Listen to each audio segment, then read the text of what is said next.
नमस्कार विद्यार्थी मित्रांनो, तुम्हा सर्वांच्या आपल्या लाडक्या द एके अकॅडमीच्या ऑनलाईन प्लॅटफॉर्मवरती मी एजी पाटील पुन्हा एकदा हृदयाच्या तळापासून स्वागत करतोय। तर विद्यार्थी मित्र, आपण मागील लेक्चर मध्ये बघितले अन्न पुरवठा निरीक्षक भरती तिथे सुरू झालेली आहे, फॉर्म भरण्यास प्रक्रिया सुरू झालेली आहे। तर विद्यार्थी मित्र, आजच्या लेक्चर मध्ये आपण अन्न पुरवठा निरीक्षक साठी जे 2 पद आहेत त्यासाठी पेपरचं स्वरूप काय आणि अभ्यासक्रम काय या महत्त्वाच्या गोष्टी आपण इथे बघणार आहोत। पेपरचं स्वरूप आणि अभ्यासक्रम। ओके, तर चला विद्यार्थी मित्रांनो, वेळ वाया न घालता आपण आपल्या लेक्चरला सुरुवात करूया। पण त्याआधी जे लेकर आपल्या युट्यूब चॅनलवरती नवीन असाल त्यांनी चॅनल सबस्क्राइब करा, व्हिडिओला लाईक करा, कमेंट करा आणि आपल्या मित्रांपर्यंत लिंक नक्कीच पोहोचवा। तर बघा विद्यार्थी मित्रांनो, सर्वात पहिला महत्त्वाचा मुद्दा म्हणजे आपण अन्न पुरवठा निरीक्षक किंवा पुरवठा निरीक्षक या पदासाठी जर अर्ज करत असेल, त्यासाठी जर तयारी करत असेल तर लेकरांनो, तुमच्यासाठी खास आपण एक रेकॉर्डेड बॅच इथे उपलब्ध करून दिलेली आहे। या बॅचची फी फक्त 499 रुपये आहे। 1 वर्षाचा कालावधी आहे। यामध्ये तुम्हाला जीके जीएस, गणित, बुद्धिमत्ता, मराठी व्याकरण, इंग्लिश व्याकरण सर्व शिकवलं जाईल। त्यानंतरला 27 सराव पेपर दिले जाईल आणि पीडीएफ स्वरूपात नोट्स दिल्या जाईल। सराव पेपरचं सुद्धा स्पष्टीकरण तुम्हाला तिथे दिलं जाणार आहे। फक्त 499 फी आहे। ज्या विद्यार्थी मित्रांना ही बॅच परचेस करायचे त्यांनी द एके अकॅडमी ही ऍप डाउनलोड करा किंवा इथे आमचा मोबाईल नंबर दिसतोय, आम्हाला केव्हाही तुम्ही व्हॉट्सअपला मेसेज किंवा कॉल करू शकता। तर विद्यार्थी मित्रांनो, त्यानंतरला गणित, आपल्याला या परीक्षेसाठी गणित सुद्धा हा एक विषय महत्त्वाचा आहे। गणित आणि बुद्धिमत्ता सुद्धा आपल्याला तिथे दिले आहे। तर विद्यार्थी मित्रांनो, 299 रुपयामध्ये तुमच्यासाठी गणित बुद्धिमत्तेची एक रेकॉर्डेड बॅच आपण इथे काय केली सुरू केलेली आहे, ती तुम्ही घेऊ शकता। सर्वात महत्त्वाचा मुद्दा म्हणजे ऑनलाईन टेस्ट सिरीज। तर लेकराव, तुमच्यासाठी आपण एक टेस्ट सिरीज सुद्धा उपलब्ध करून दिली। टेस्ट सिरीजची फी फक्त 51 रुपये आहे। ज्या विद्यार्थी मित्रांना ही टेस्ट सिरीज परचेस करायची त्यांनी ऍप डाउनलोड करा किंवा ते नंबर आहे तेही तुम्ही तिथे कॉन्टॅक्ट करू शकता। विषय निहाय बरोबर 12 पेपर आहे आणि मॉक टेस्ट म्हणजे एकत्रित 5 सराव पेपर आहे। अशी 51 रुपयामध्ये 17 पेपर तुम्हाला उपलब्ध करून दिले, प्लस त्याचं स्पष्टीकरण सुद्धा आपण दिलेलं आहे। त्यानंतर ज्या विद्यार्थी मित्रांना मराठी व्याकरण हा विषय अवघड जातोय, मित्रांनो खास तुमच्यासाठी 199 रुपयामध्ये मराठी व्याकरण हा विषय आपण उपलब्ध करून दिलाय। याचाही कालावधी 12 महिने म्हणजे 1 वर्षाचा आहे। सर्वांचा कालावधी 1 वर्षाचा आहे। सुंदर असे बॅच ज्यांना परचेस करायचा इथे मोबाईल नंबर आहे, केव्हाही व्हॉट्सअप करा किंवा डायरेक्ट कॉल करू शकता। तर चला विद्यार्थी मित्रांनो, सर्वात प्रथम बघून घेऊ आपल्या पुरवठा निरीक्षकच्या पेपरचे स्वरूप, प्रश्नपत्रिकेचे स्वरूप। तर लेकरांना, आपल्याला प्रश्नपत्रिका ही म्हणजे आपला पेपर जो आहे तो वस्तुनिष्ठ बहुपर्याय राहणार। वस्तुनिष्ठ बहुपर्याय म्हणजे काय? आपल्याला क्वेश्चन राहणार काय, भारताची आर्थिक राजधानी काय, खाली ऑप्शन राहणार। पहिलं ऑप्शन राहणार दिल्ली, दुसरं झाशी, तिसरं नागपूर, चौथं राहणार मुंबई। मग तुझं उत्तर काय राहील? मुंबई। याला म्हणतात वस्तुनिष्ठ बहुपर्याय प्रश्न। मग ते मुंबई 4 नंबर आहे, मग ते उत्तर तालिकेवर आपल्याला काय करायचं? गिरवायचं। या पद्धतीने लेकर आपल्याला काय असतो? वस्तुनिष्ठ बहुपर्याय पेपर असतो। मग या पेपर मध्ये आपल्याला नेमका विषय कोणते कोणते आहेत? तर बघा, सर्वात पहिल्यांदा आपल्याला मराठी व्याकरण हा विषय आहे, नंतर इंग्रजी व्याकरण विषय आहे, त्यानंतर सामान्य ज्ञान नावाचा विषय आहे आणि बौद्धिक चाचणी व अंकगणित हे 4 विषय आपल्याला इथे दिलेले आहेत। मराठी व्याकरण आपल्याला 12वी पास वरती असेल म्हणजे 12वीच्या विद्यार्थ्यांची विचार करण्याची जी कॅपॅसिटी आहे त्या कॅपॅसिटी त्या लेवल पर्यंत आपल्याला 12वीच्या लेवल पर्यंत आपल्याला मराठी आणि इंग्रजी विषयावरती प्रश्न असतील। आणि राहिला सामान्य ज्ञान आणि बौद्धिक चाचणी म्हणजे बुद्धिमत्ता आणि त्यानंतर अंकगणित। हे जे 2 विषय आहेत, सामान्य ज्ञान हा घटक आणि बौद्धिक चाचणी अंकगणित, हे आपल्याला पदवीपर्यंतच्या मुलांचा जो विचार करण्याची कॅपॅसिटी आहे पदवीपर्यंत, तिथपर्यंत आपल्याला याच्यावरती क्वेश्चन बनणार आहे। आता लक्षात घ्या, आपला जो संपूर्ण पेपर आहे हा संपूर्ण पेपर 100 प्रश्नांचा आहे। एकूण प्रश्न संख्या किती आहे? 100 प्रश्न संख्या आहे आणि प्रत्येक प्रश्न म्हणजे एक प्रश्न 2 गुणांसाठी आहे। एक प्रश्न 2 गुणांसाठी म्हणजे एकूण किती मार्काचा पेपर आहे? 200 मार्काचा पेपर आहे आणि या पेपरला सोडवण्यासाठी कालावधी 120 मिनिटांचा आहे म्हणजे 2 तासाचा आपल्याला कालावधी आहे। ओके, लक्षात आलं? आपल्याला मराठी व्याकरणाचा पण अभ्यास करायचा आहे, आपल्याला इंग्रजी व्याकरणाचा अभ्यास करायचा आहे, सामान्य ज्ञान मग यामध्ये इतिहास येणार, भूगोल येणार, राज्यघटना येणार, ओके, अर्थशास्त्र येणार, विज्ञान येणार, या सर्व घडामोडी, त्यानंतर चालू घडामोडी सुद्धा यात ऍड होतात। या सर्व घटकांचा समावेश सामान्य ज्ञान मध्ये होतो। मग याचा सुद्धा आपल्याला पेपर आहे 25 प्रश्न आहे 50 गुणांसाठी आणि बौद्धिक चाचणी अंकगणिताचे 25 प्रश्न 50 प्रत्येकाचे 25-25, मराठीचे 25 प्रश्न 50 गुण, इंग्रजीचे 25 प्रश्न 50 गुण, सामान्य ज्ञानचे 25 प्रश्न 50 गुण, आणि बौद्धिक चाचणी आणि अंकगणित यांचे 25 प्रश्न 50 गुणांसाठी. असे 100 प्रश्न किती गुणांसाठी झाले तुला? 200 गुणांसाठी झालेले आहेत. मग आता तुझा पेपर झाल्यानंतर पुढे काय?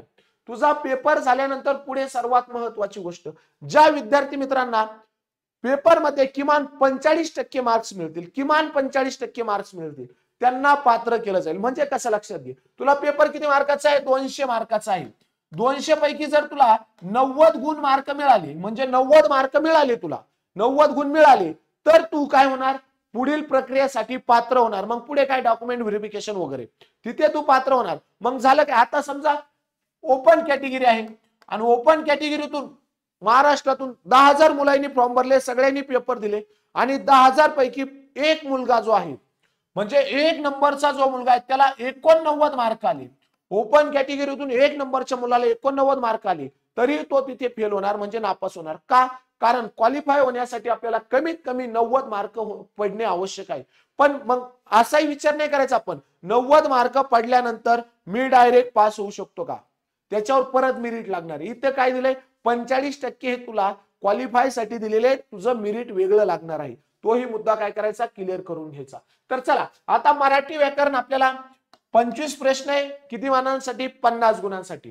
मग त्यामध्ये तुला शब्द संग्रह असणार. मग काय? समानार्थी शब्द, विरुद्धार्थी शब्द, वचन, एक वचन, अनेक वचन, लिंग बदला, शुद्ध शब्द वाळखा, याला आपण शब्द संग्रह असे म्हणतो. यावरती आपल्याला क्वेश्चन आहे. वाक्य रचना यावरती क्वेश्चन आहे. म्हणजे वाक्य काय करतील? एखादं वाक्य सांगतील, खालील वाक्य शुद्ध पद्धतीने ओळखा किंवा खालील वाक्य योग्य पद्धतीने त्याची मांडणी करा, असे ऑप्शन आपल्याला असतील खाली. मग 3-4 आणि मग त्यातून ते ओळखायचं. त्याचे 1-2 क्वेश्चन असतात.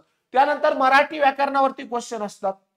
आता मराठी व्याकरणावरती कोणते घटक आपल्याला करायचे? आपल्याला मराठी व्याकरणावरती घटक करायचे, एक म्हणजे शब्दांच्या जाती, शब्दांच्या जाती. दुसरा मराठी व्याकरणाचा घटक करायचा तो म्हणजे काय? तर आपल्याला अलंकार करावा लागेल. अलंकार, अलंकार. त्यानंतरला आपल्याला काळावरती क्वेश्चन विचारतात, काळावरती क्वेश्चन विचारतात. प्रयोगावरती आपल्याला क्वेश्चन विचारतात. प्रयोग हाही घटक आपल्यासाठी महत्वाचा आहे. प्रयोगावरती आपल्याला क्वेश्चन विचारतात. हे घटक आपल्याला करायचे व्याकरणात. बाकी काही करायचं नाही. वर्ण किती आहे, व्यंजन किती आहे, काही गरज नाही. संधी कशी आहे याची काही आपल्याला आवश्यकता नाही. जे घटक गरजेचे तेच करायचे. त्यानंतरला म्हणी, वाक्प्रचार आणि त्यांचा अर्थ, याचा हे क्वेश्चन आपल्याला 1-2 येतात. त्यानंतरला उत्तराखालील प्रश्नही आपल्याला तिथे येतात. आपल्या कोर्समध्ये आपण हेही घेतलेला आहे, उत्तराखालील प्रश्न. त्याच पद्धतीने आपल्याला इंग्रजी व्याकरण सुद्धा आहेत. ओके, व्हॅकॅब्युलरी पण आहेत, सेंटेन्स स्ट्रक्चर आहे, ग्रामर आहे, त्यानंतरला पॅसेज आहे, कंपॅरिझन आपण त्याला म्हणतो. त्याच पद्धतीने जशा पद्धतीने आपल्याला मराठी व्याकरण आहे, त्याच पद्धतीने आपल्याला इंग्लिश ग्रामर सुद्धा आहेत. त्याच्याही 25 प्रश्न 50 गुणांसाठी. त्यानंतरला पुढे विषयाला सामान्य ज्ञान. सामान्य ज्ञानचे 25 प्रश्न आहे 50 गुणांसाठी. त्यामध्ये तुला चालू घडामोडी आहे, जागतिक, भारतीय तसेच महाराष्ट्राच्या जागतिक स्तराच्या चालू घडामोडी, महाराष्ट्राच्या चालू घडामोडी, भारताच्या चालू घडामोडी. त्यानंतरला नागरिक शास्त्र. नागरिक शास्त्र हा विषय आपल्याला दिलाय. मग त्यामध्ये राज्य घटना आणि पंचायत राज या दोघांचाही समावेश होतो. ओके. त्यानंतरला इतिहास. इतिहास, आधुनिक भारताचा इतिहास, विशेषतः महाराष्ट्राचा इतिहास, हाही विषय आपल्याला तिथे आहे. त्यानंतर भूगोल. भूगोलचा जर विचार केला तर महाराष्ट्राचा भूगोल, भारताचा भूगोल सोबत पृथ्वी, जगातील विभाग, हवामान, अक्षांश, रेखांश, महाराष्ट्रात जमिनीचे प्रकार, पर्जन्यमान, प्रमुख पिके, शहरे, नद्या, उद्योग धंदे, ह्यो आपला त्यात काय महत्वाचे घटक आहे भूगोलमध्ये. त्यानंतरला अर्थव्यवस्था. अर्थशास्त्र हाही विषय आपल्याला तिथे आहे. इकॉनॉमी, भारतीय अर्थव्यवस्था, त्यामध्ये काय येणार? राष्ट्रीय उत्पन्न, नॅशनल इन्कम काय असतं त्यावरती क्वेश्चन पडणार. शेतीवरती क्वेश्चन पडणार, उद्योग धंद्यांवरती क्वेश्चन पडणार, परकीय व्यापार काय असतो त्यावरती क्वेश्चन विचारणार, बँकिंग वरती क्वेश्चन विचारणार, लोकसंख्या शास्त्रावरती क्वेश्चन विचारणार, दारिद्र्य काय असतं, दारिद्र्याखाली लोक काय असतात, दारिद्र्य रेषेवरील लोक काय असतात यावरती क्वेश्चन, दारिद्र्य कशा पद्धतीने मोजलं जातं त्याच्या आकडेवारी सुद्धा आपल्याला विचारतात. बेरोजगारीचे, शहरी बेरोजगारी काय, ग्रामीण बेरोजगारी काय, असे प्रकार तिथे विचारले जातात. त्यानंतर मृदा, त्यानंतर राजकोषीय नीती इत्यादी, तसेच शासकीय अर्थसंकल्प, लेखा परीक्षण, योजना. एखादी योजना आली, समजा जनधन योजना आली, मग ती कधी लागू झाली, कधी लॉन्च केली, कुठून लॉन्च केली, असे क्वेश्चन आपल्याला विचारतात. त्यानंतरला सामान्य ज्ञान नावाचा घटक आपल्याला आहे.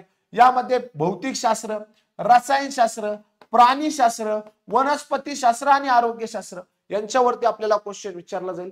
त्यानंतर बुद्धिमापन चाचणी व अंकगणिताचे 25 प्रश्न आहेत 50 गुणांसाठी. मग यावरती आपल्याला काय बुद्धिमापन चाचणी, उमेदवार किती लवकर अचूकपणे विचार करून उत्तर देऊ शकतो या लेवलचे आपल्याला क्वेश्चन येतील.